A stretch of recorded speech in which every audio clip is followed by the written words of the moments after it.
提到经典的恐怖题材电影或者惊悚片啊，《电锯惊魂》一定会有它的一席之地。尤其是电影中这个反派，同时也是主角，想必是很多影迷超级喜欢的一个角色啊。乐子是小秦二大，各位老铁大家好，欢迎收看这期《摩尔台奇》。今天呢，我们就一起来分享一下由 Kanto 出品的1:6《电锯惊魂》数据。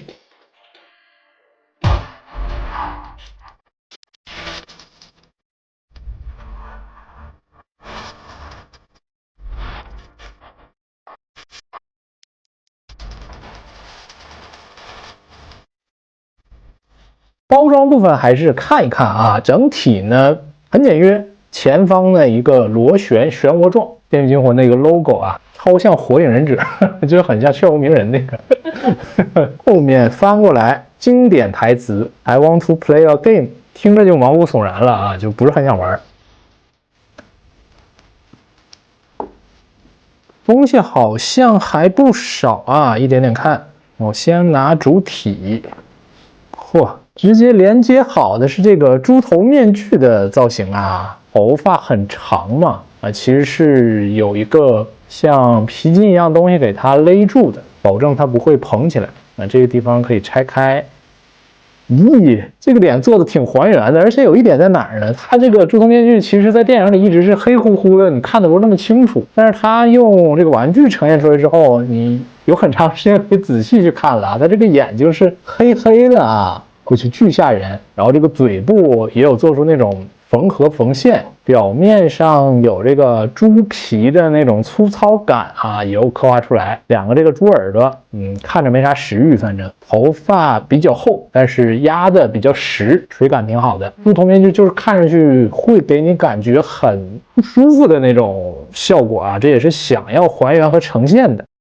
服装方面呢，红黑相间的袍子垂感不错，结构上其实也是双层的，翻到里面就完全红红内衬，下摆部分也有铁丝，这个缝线缝的也是比较厚实的，而且做了一个埋线的处理，边是没有针脚外露的这个处理的不错因为它本身这个服装结构并不复杂，就一个红黑的这样一个像袍子一样的东西啊，所以不会有那么多可以让它去炫技的地方。加上西裤、皮鞋，内部好像是一个 T 恤啊。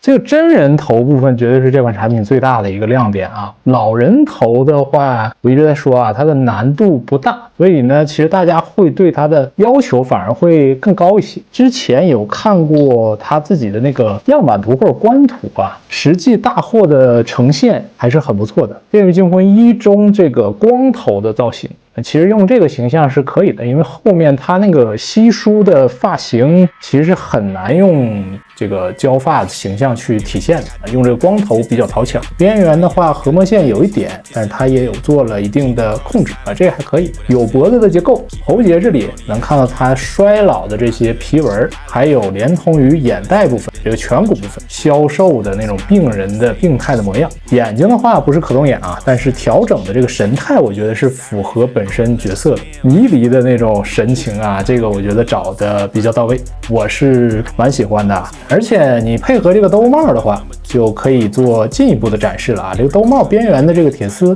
同样处理的不错，可塑性很强啊，就可以压得很低，遮挡一下神秘的那种气质啊。然后是各式配件啊，首先还是看手型，都是皮手套的外观这个还是比较丰富够用的。手套表面的刻画呀，包括这种褶皱也有一定的处理。这个手指比较纤细瘦长，符合本身的一个形象。然后呢，有一个金属的袖剑，《电锯惊魂1》中作为它的一个贴身武器，这个拆掉手型嵌套上就 OK 了。然后是最经典的这个猎恶器，也就是这个下巴崩开的这样一个特殊装置啊，造型还原的都 OK， 包括两侧这种齿轮呢，还有类似弹簧结构。本体呢其实是不具备可开合的结构的，但中间的空洞很大啊，所以你可以给它搭配到一些人物的这个头雕上，直接给它嵌到上面。然后呢，就是游戏相关的配件啊，这3个，一个呢是断肢，这个不多讲啊，我怕不过审。然后呢是这个手锯，表面也做出了很多肮脏还有血迹的效果，这是锯腿时候用的嘛。加上一个镣铐，这也是金属材质的，用点力可以把它掰开，套在这个脚脖子上啊，这就还原那个剧情了，就算是。除了数据本身啊，贯穿于《电锯惊魂》的，当然还有这个，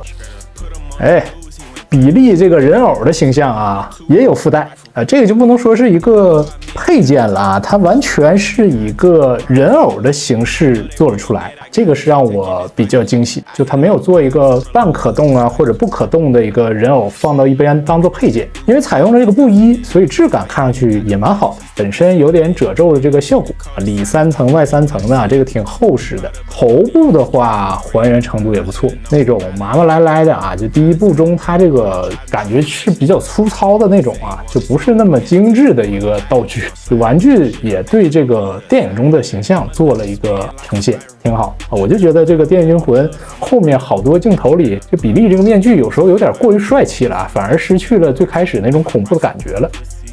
3轮车这个要自己去做一点组装啊，整体呢完全塑料的材质，但是呢该能动的地方都能动，像这车把子可以把前面这个大轱辘左右转啊，所有这个轮子都可以动起来，也因为它这个可动的结构，就可以把它放到这上面做一个搭配了。这还遗漏了一个配件，收音机嘛，我觉得就应该有嘛，我刚才翻了翻，确实让我遗漏了。除了之前讲的，当然常规的就是地台啊，这个简单看没有什么特别的，正中心名牌，表面有 logo， 拖裆支架，但平时站立的话可以做一个搭配。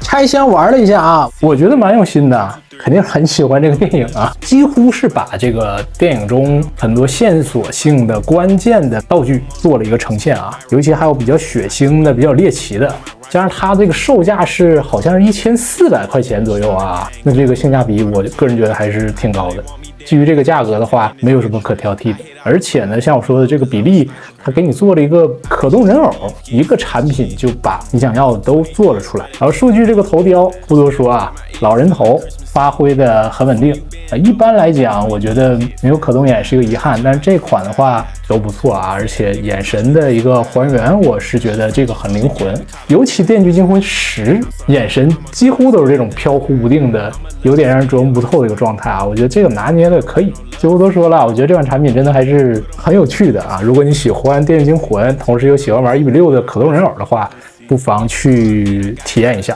不知道他家后续的这个产品是否还围绕着这种惊悚题材的电影啊？对，你可以做德州电锯杀人狂，对，我觉得是可以再做那个惊悚片啊，我觉得都可以去做一做啊。这个线在1:6的产品中，说实话并不太多，但实际它是有一个固定的非常喜爱的这个人群的。不多说了啊。然后呢，这一期呢，今天分享到这里了，喜欢的朋友们记得一键3连，我们下期再见，拜拜。